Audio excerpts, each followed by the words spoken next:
Hello दोस्तों, कैसे हैं आप लोग। आशा करता हूँ अच्छे होंगे। देखिए दोस्तों, ये घर में हमारा जो है ज़मीन प्लास्टर हो गया है। अभी हमने इसमें पानी भर रखा है। अब इसे 2-4 दिन पानी को रहने देना है। देखिए, अभी हम पानी पटा रहे हैं इसके अंदर। ये कमरा हमारा तैयार हो गया है। ये कमरा अभी ऐसे बाकी है, अभी ये भी होगा।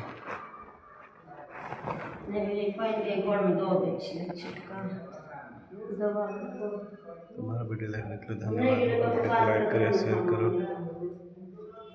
कमेंट करें, सब्सक्राइब करें। पानी कम लग रहा है मुझे।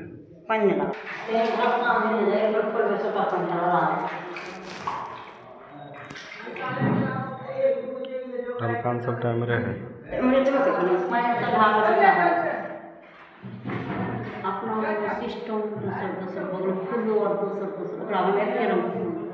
वो नंबर ले लिए ना।